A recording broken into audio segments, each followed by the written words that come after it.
I didn't like realize that I worked that closely with this many people, which is kind of crazy to think about, that I spend like every day with essentially these 20 people, like working in this close environment with them, and then in 2 weeks I'm probably never going to work with them again. I got this job in the fall of 2021 after I got back from a summer in Alaska. I was a college dropout and had to finish a film project in order to graduate in the spring. I was becoming depressed living at home with my parents, unable to focus on finishing my film. At the same time, I was totally disillusioned with the prospect of being a filmmaker. I had some deeply unsatisfying professional experiences, and I had lost most of my momentum and connections to the industry from college when the pandemic made all my classes go remote. During that time, all I could think about was cooking. I longed for a physically demanding job that would take me out of my head and force me to be in the moment. I benefited from the fact that people were leaving the restaurant industry rapidly because of how demanding and dangerous the job is, especially during a pandemic. I got a job I was totally unqualified for, as a sushi cook in a casual fine dining corporate restaurant.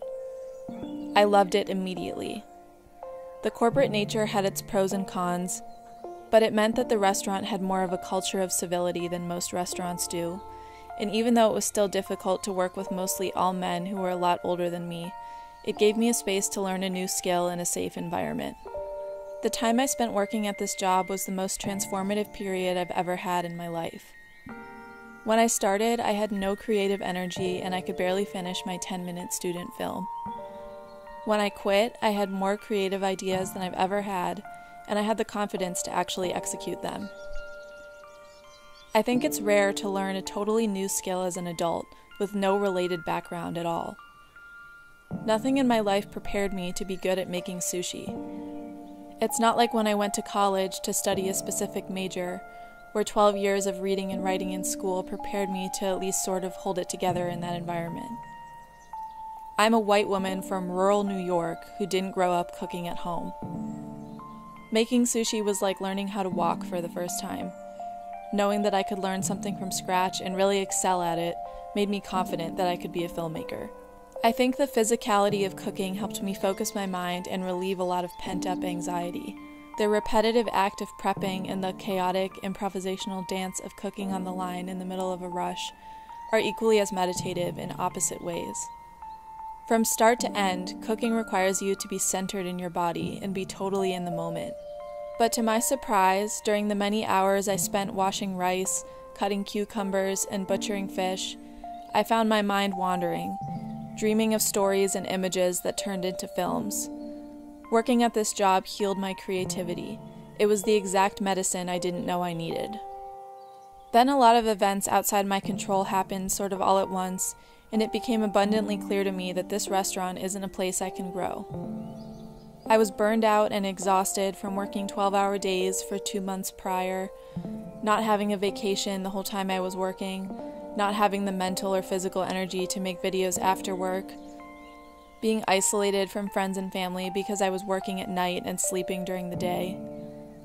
I don't think there are many people who can handle cooking in a restaurant long term. It is so hard on your body, the stakes are so high, you have to perform all the time, and you will likely never get compensated fairly for it no matter how talented you are or how hard you work. I knew for my own health I couldn't work in that industry long term. Even my sushi chef, who works between 60 to 80 hours a week for the past 30 years, would tell me every day that I should quit the restaurant business and be a filmmaker. Pretty soon I started to think he was right. The word quitting implies that you're ending something, but any change you make in your life implies the start of something new, whether you want it to or not. I wanted to be intentional with my start. I decided I would spend 1 full year living with my parents rent-free, making as many films as I can. I see quitting my job as a continuation of my artist incubation period that I didn't even know I was starting when I first got my sushi job.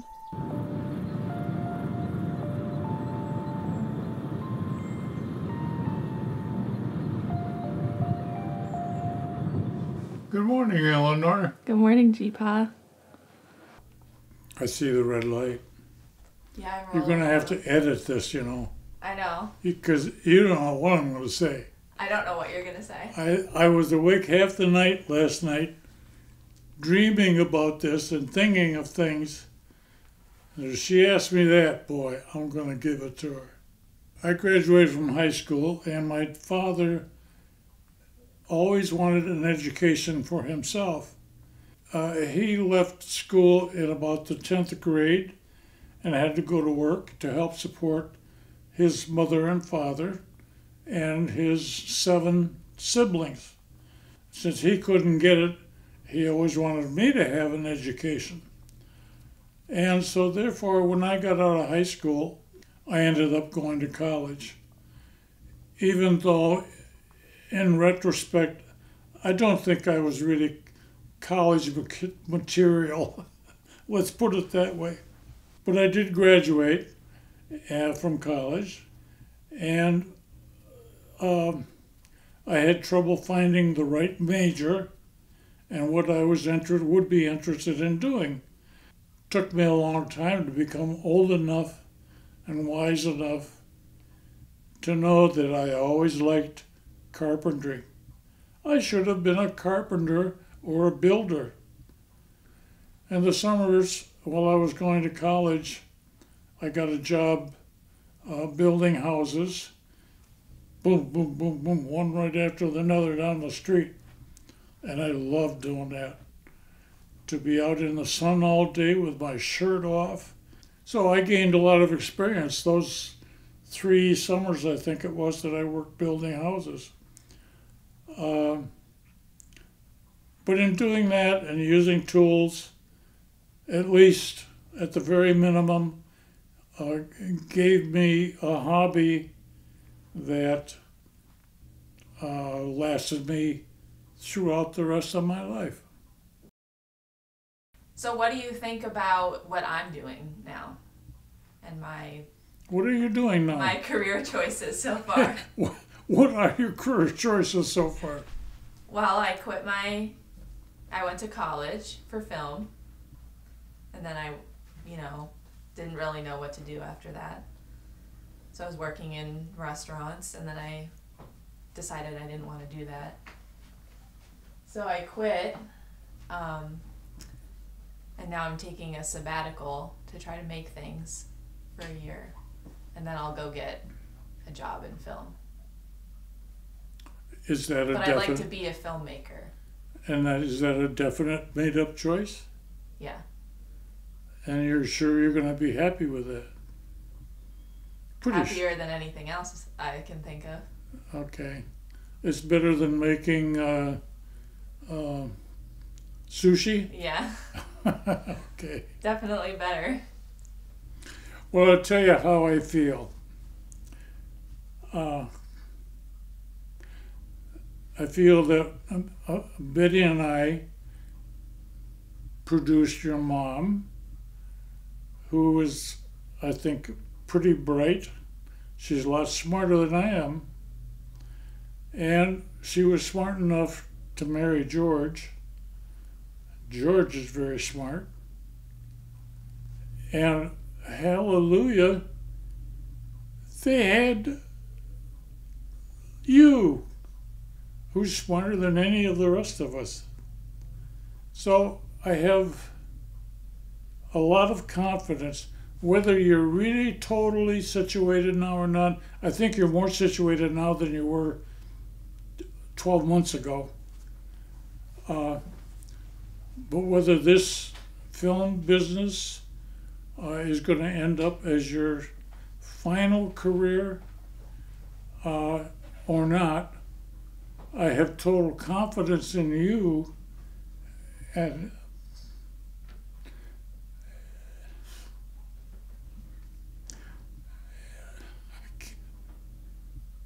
I'm sorry, and your ability, and the end result is going to be great. I know that.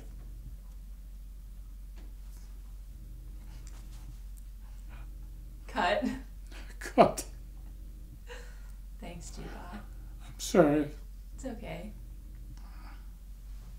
Thank you. I love you, Eleanor. I love you. I love you too. I want to make you proud. You will. You already have.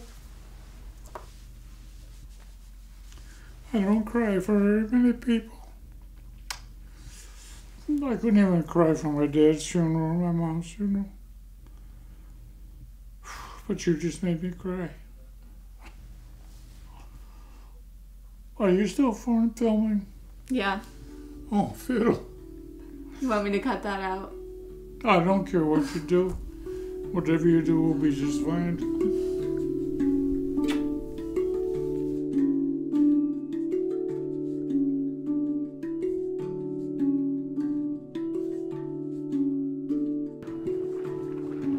I was going to a therapist in a small town in the Finger Lakes region of New York. It's a 35-minute drive from my childhood home to his office. He's the only therapist I've had who I really liked.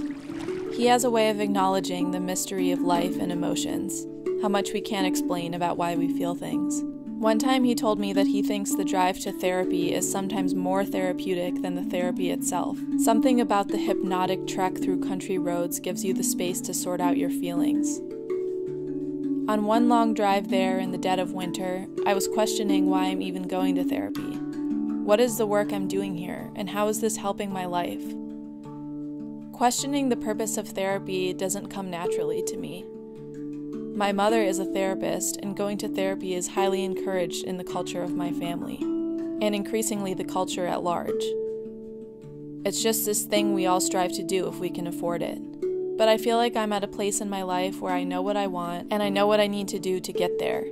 I'm at peace with my melancholia, and I'm committed to doing things that scare me and overcoming my fears. I know I won't become a person who's not anxious or depressed entirely. I just have feelings. It's part of being a human being. Quitting therapy is hard when you're lonely and you like your therapist. He's funny and charismatic, and I enjoy talking to him. Am I going here so I can work on myself, or just so I can have human contact for an hour? A therapist might tell you that those two things are the same, but I don't think they are. To me, it started to feel like I was procrastinating doing the things that I know are what I actually need. I recognized that my therapist could say the most profound thing to me, the exact thing I needed to hear in that moment, and I wouldn't be able to take it in. I have a one-track mind right now. I want to make films. Making films and all the anxiety and self-loathing that comes with it is what is therapeutic to me right now. Okay, I've got one large spicy crispy chicken sandwich meal with a large frozen cherry to drink. That'll be $9.91 at the first window. Great, thank you so much. There's nothing like eating McDonald's alone in your car in a parking lot in the middle of nowhere in upstate New York. There's nothing like it. Look, all this used to go out there into the lake and you could stand on it, but they tore it all out. Which is a shame, because there's no way to get near the water now, really.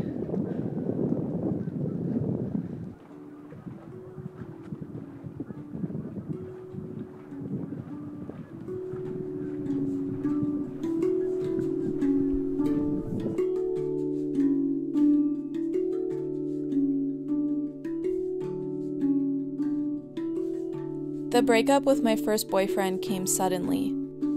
I started to acknowledge some major differences in our personalities that I ignored when we first got together at the start of the pandemic. But even so, I hadn't grown to resent him at all. We broke up because I wanted to go to Alaska for the summer. He wasn't willing to do long distance, and I wasn't willing to not go to Alaska.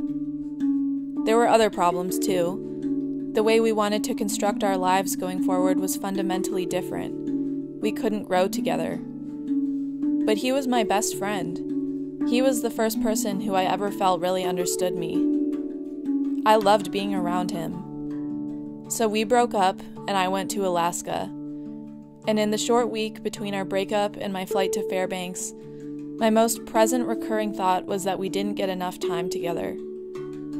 So much of our relationship was spent apart because of the pandemic forcing me to come back to my hometown while he stayed in our college town.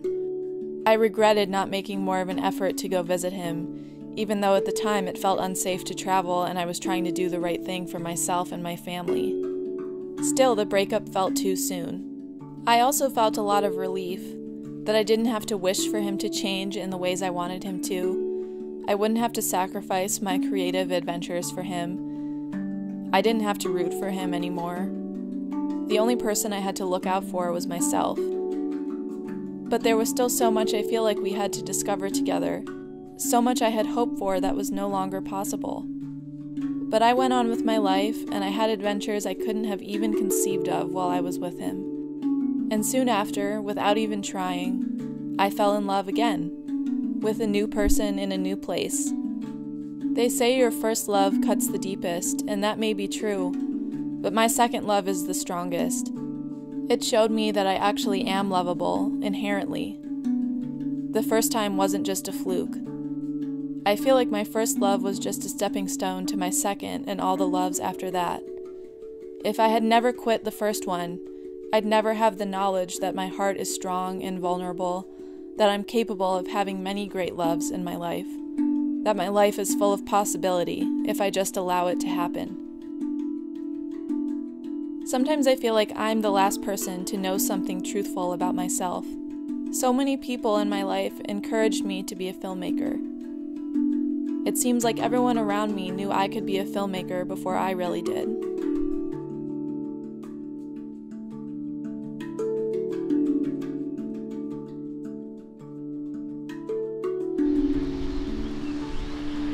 Printmaking was my favorite thing I learned in school. I was afraid that I could not make a living as an artist, and I was worried about money. My father always told me to search for a career that I would enjoy, because to him, enjoying what we did for a living was crucial to a good life, particularly since he didn't find this himself. My mother always focused on her own work experience as a secretary, and told me that as long as I learned how to type, I could always find work. They were each advising me based on key aspects of their own experience, but were not equipped to guide me much beyond that. I felt pretty lost. When I was in college, I was relentless in my search for mentorship to help me figure out what I would do for a career. I wanted to find a profession that would be a good fit for my personality, and also something that would provide me with a professional identity, a title or a role. Because to me at that time, having something defined meant security. I was conscious that this was important to me because of my father's lack of professional identity, resulting in a lifetime of financial struggle, depression, and low self-esteem. I also worked part-time, which was rewarding, but detracted from my ability to participate in extracurricular activities. Even though my father completed college, I felt like I was a first-generation student.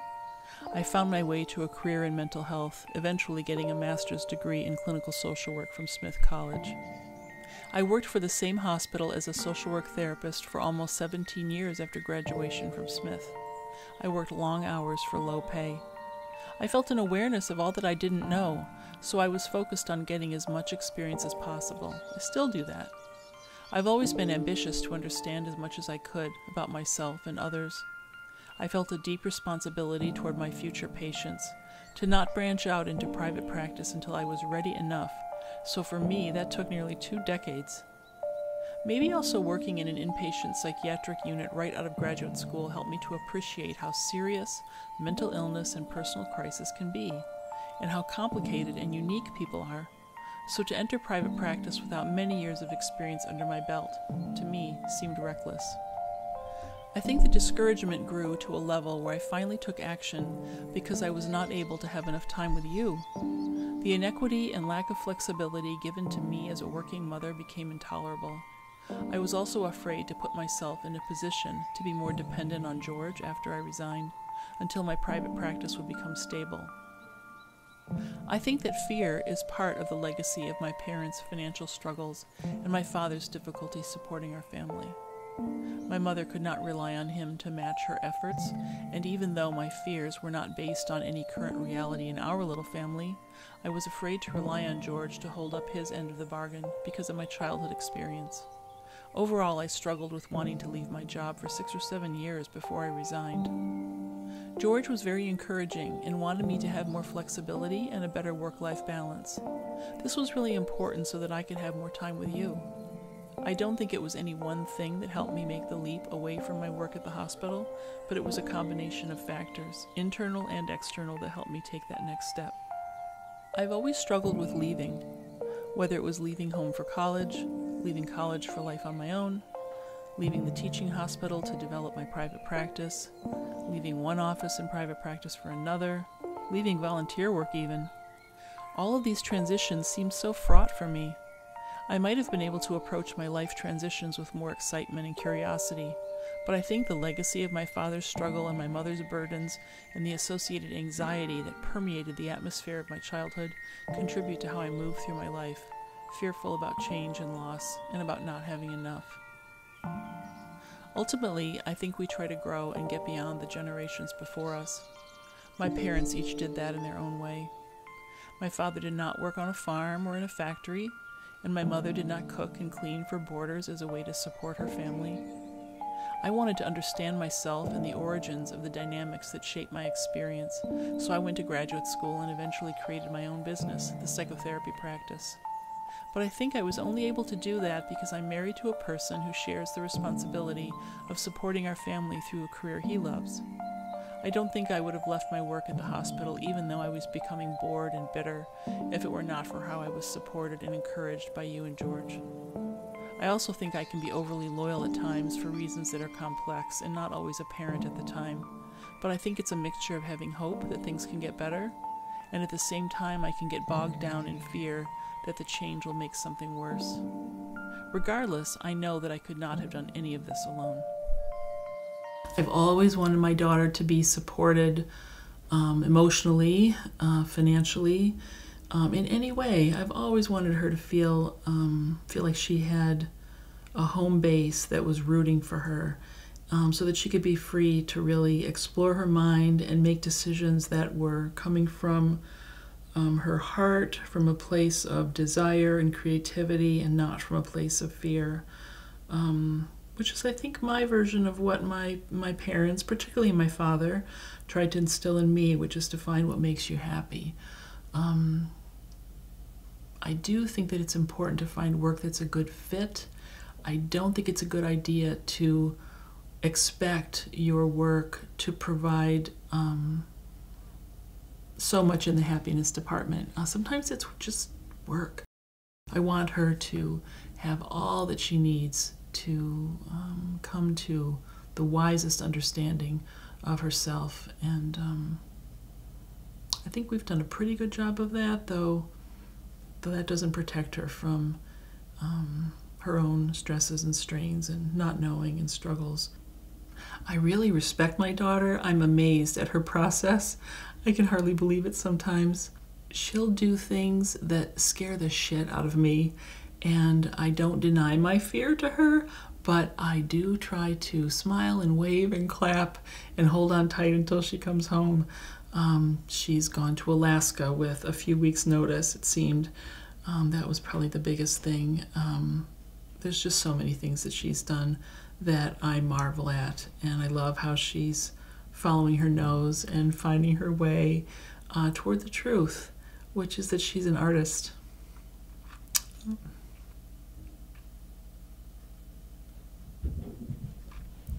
She has a fine mind, and she's a wonderful artist. And I know that that what she creates will just enhance her legacy, her footprint.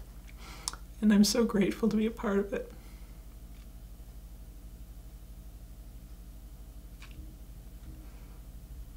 Yep.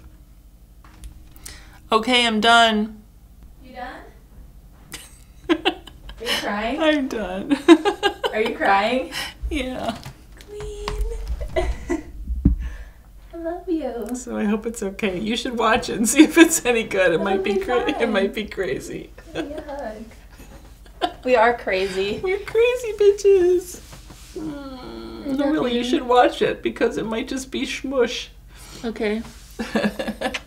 You should watch it You were now. making me cry earlier a little. I was? Yeah. Aww.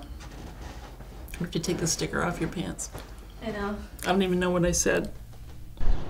I went to college here, and these benches in between these two buildings is what I used to call my crying place, and it's where I would go at odd hours when no one else was around if I needed to have a good cry and I wanted privacy. And how do you feel now, visiting it? I feel completely unattached to this crying place. I do. It has absolutely no punch anymore. I don't know what that means entirely, but I just don't feel connected to it. Richard Thaler is a famous behavioral economist who got his PhD at the University of Rochester, where my parents met each other when they were both in college there, and where I often go to work on videos. He is the first person to coin the term the sunk cost fallacy, which is essentially the idea that people are less likely to quit things that they have spent a lot of time, money, and energy doing, even if they ought to quit, because they don't want their efforts to be wasted. They continue doing something that has a negative impact on their life in order to justify all their efforts. Richard Thaler theorizes that it is irrational to consider what you have already put into doing something if the projected outcome continues to be negative. I can sympathize with people who have fallen victim to the sunk cost fallacy, even though I haven't experienced it myself. For example, deciding not to become a doctor after investing many years of your life and having $500,000 in student loans seems like a much harder decision than me quitting a minimum wage restaurant job that I got with no prior training. But I feel like the sunk cost fallacy looms over me as a kind of threat as I embark on my chosen career that I plan to spend thousands of probably unpaid hours working on. The idea that I should quit something that doesn't give me a return on my investment is terrifying. What happens if I teach myself how to edit movies, but I can't get a job in my field? What happens if I spend hundreds, even thousands of hours on this YouTube channel and nobody watches my videos? What happens if I devote 2 years of my life to making a feature film, it doesn't get into any festivals and nobody sees it? The thought of it makes me not want to even try. It's like betting all your earnings on a bad hand. I'm sure Richard Thaler would say it's a terrible idea. The city of Rochester, whose country outskirts I grew up in, is situated on Lake Ontario. There are over 200 shipwrecks in Lake Ontario alone, with new ones being discovered every year.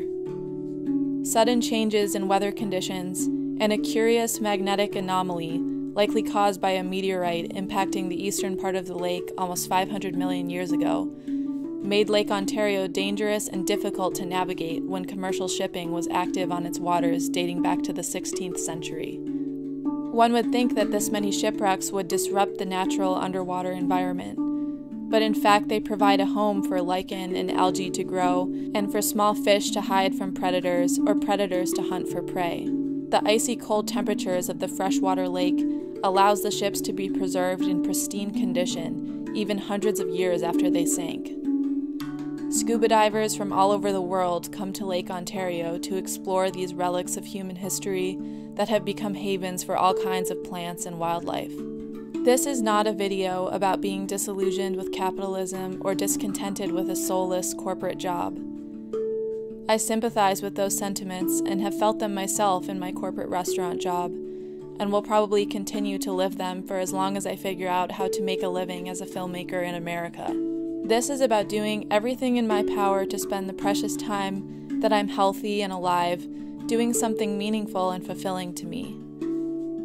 I'm quitting caring about people not getting my films. I'm quitting self-doubt. I'm quitting being afraid of failure.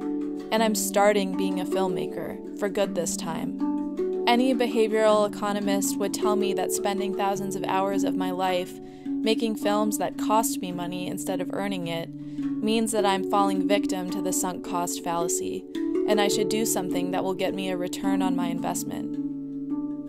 But I don't believe in applying capitalist economic principles to my individual choices that I make in order to craft a fulfilling life.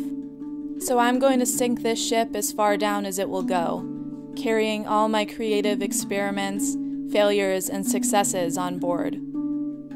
And in 300 years, when my internet footprint has long outlived my earthly possessions and mortal body, I can only hope that explorers will dive into the wreck, searching for what I left behind.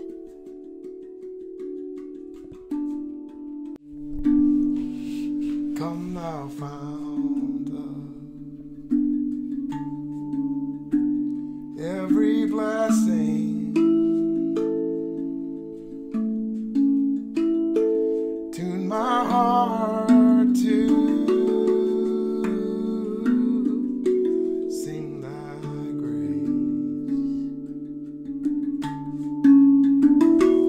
Streams of mercy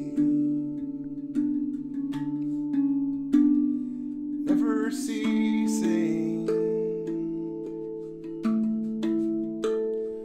Offer song of loudest praise.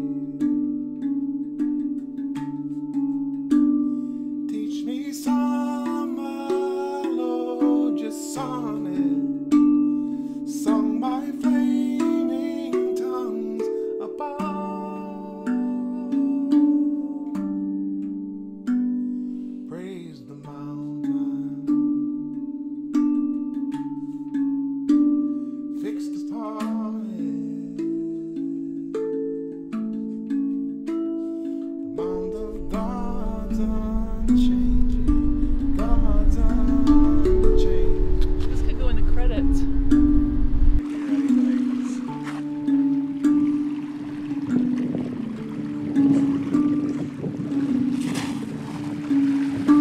Okay, I see what you're saying.